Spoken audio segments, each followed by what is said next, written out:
The Skoda Kushaq is an extremely important car for Skoda in India because it is the first product under the India 2.0 initiative. What exactly is it? Basically, it's an initiative where Skoda wants you to experience the European form of ownership while being relatively value for money. Not just that, according to a recent survey, they have increased the dealer service network by a significant margin, the consumer complaints have gone down, and more importantly, the service costs have reduced in the recent times. The name Kushaq is derived from the Sanskrit word which translates to emperor or king. Is it worthy of the name, or it's too late to the party? Without wasting much time of yours, let's head to the launch.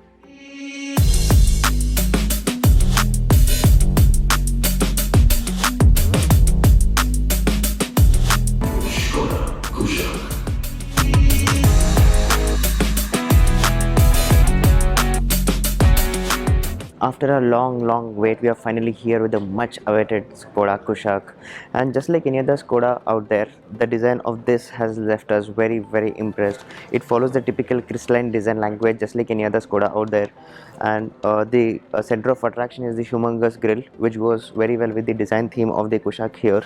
And you get the LED projectors for the headlamps, that is both the low beam and high beam. Unfortunately, you get the halogens for the fog lamp here, and the indicators too are old school halogens.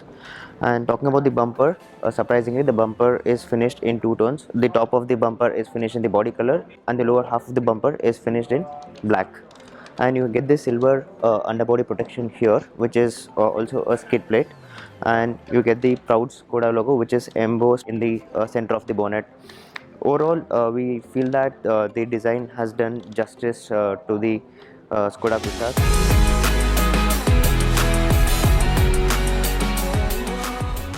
Once you move to the side of the Kushaq, the first thing that hits your mind instantly is the beautifully sculptured 17 inches of alloy wheels in the top variants here, which are very well aligned to the crystalline theme of the Kushaq when viewed from sideways. And you have the proud Skoda badge, which is the center of attraction in the front fender here. One thing that we really love about the rear of the Kushaq, or rather Kushaq in general, when it comes to the design languages, it's not at all polarizing, unlike the Hyundai Creta, which is either a love it or hate it design. This design is going to go very well with most of the people, and these subtle touches here are very evident. For example, if you look at the LED tail lamps here, they gel very well with the rear design of the car, and you get the old school halogen for the fog lamps here, and you have the indicators as well. One thing that's very evident in the rear is you have the loud and clear Skoda badging here, which we feel is following the design philosophy of, say, Volvo. Then you had it in the Gloucester, and now we have the Skoda badging here, which occupies a lot of real estate in the rear.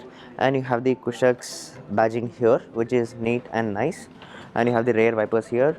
There's a defroster here, and you have the spoiler with light, and you get 3 rear parking sensors here, which we feel should be adequate. And you have the skid plates here, which is finished in matte silver, which feel of decent quality, and you have the thin chrome strip running around the boot. And talking about the boot, let's show you the boot space. It's 385 liters of boot space, which should be enough to house in a couple of duffel bags, but anything more than that would be ambitious. I don't think we'll be able to fit in more than that, but this is just more than enough for 4 to 5 people on board for your long weekends. So Skoda says that they have added a lot of small simply clever bits here, and one of the things which I really liked is this part. For example, for people who are not tall enough to actually shut the boot, you have this simple lever here. Just pull this and you should be able to get the boot till here, and then it's an easy close. Simply clever. Another small interesting observation our team had is this is a piano black finish. It looks like it's a glass, but it's not. Skoda has just done this to extend the glass lane. And another small thing here is you get paddings here.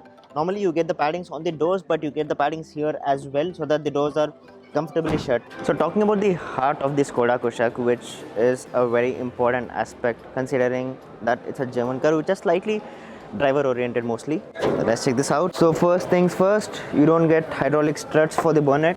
You would have to do with the old school lever, which is fine. No complaints on that, considering that it's a price oriented SUV. Basically, there are 2 engine options to choose from. One is the 1-liter turbo petrol engine, which produces 115 bhp and 175 Newton meter of torque. More importantly, it's a 3-cylinder. And the second one, which is our personal pick of the lot, is the 1.5-liter turbo petrol engine, which is a 4-cylinder engine, which produces 150 bhp of power and 250 Newton meter of torque. Both the engines are mated to 6-speed manual gearbox and 6-speed automatic gearbox, but the second one, which is a 1.5 1.5-liter turbo petrol engine also gets an option of 7-speed DSG, which is going to be a phenomenal engine gearbox combination which enthusiasts will love to drive. So this is the key fob for the Skoda Kushaq, and you have the typical lock and unlock button here, and this is the placement of the start stop button, which we feel is really good. It's convenient, and citing the safety reasons, it's placed on the driver's side. We really appreciate that. And this is the switch for the headlamps, the low beam, high beams, etc. This is the headlamp leveler, and the quality of materials looks like it's a typical Skoda.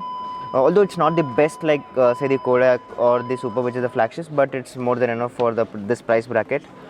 And the center of attraction, of course, in the interiors is the 2-spoke steering wheel here, which is very sporty and exciting. It was seen in the new gen Octavia, and a lot of people are going to like this. You don't get the third spoke here, just 2 spokes on the either side of the steering wheel. And apart from that, you have this beautifully laid out interiors of this car. So you get the large 10-inch touchscreen infotainment system here. The touch is very responsive, trust me on that. It's a treat to use it.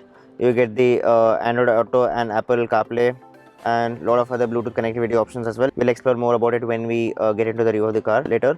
And you have this beautiful finish here. So small things like that make the Kushaq look very premium. Skoda has focused a lot on the Indian consumers. You have a provision here to store the idles. That says that they've done a lot of homework for the Indian consumers.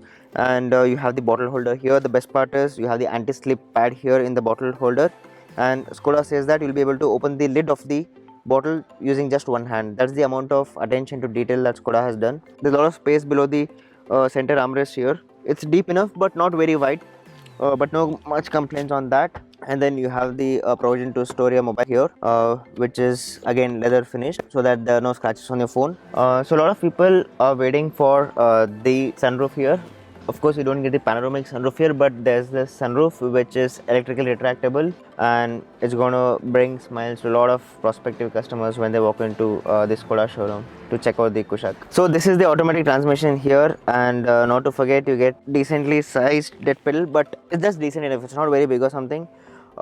There is this wide enough brake pedal, accelerator pedal is fine, ergonomics are spot on, no complaints on that. So more importantly, a lot of manufacturers have started to add in ventilated seats to the cars, and Skoda has not left behind itself in the race. You get the ventilated seats here, which feel very premium. So before I stepped into the rear of the Kushaq, I had limited my expectations because the dimensions are not very promising when you're talking about the comfort of the inside space.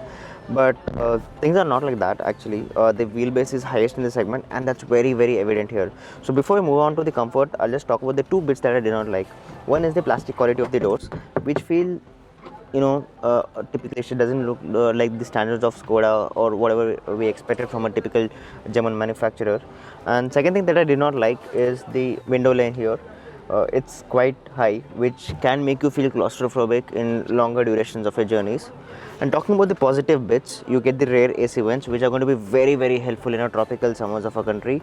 And you have the charging ports. Apart from the large pockets, you have a dedicated space to store your mobile phone, which is excellent. Small details like this, thumbs up. And you have the rear center armrest, where you can store 2 small cups. They're not large enough, but it's fine. And you get leather seats here. The under thigh support is actually good, no complaints on that at all. Tall people might find that the headroom is slightly shorter, but thanks to the short height of the car, you can't do anything about it, unfortunately. And the recline angle is fair, no complaints on that. Just wish that it could have been slightly more better. The comfort of the cushions and the rear seat is fine, no complaints on that. The leather quality is top notch.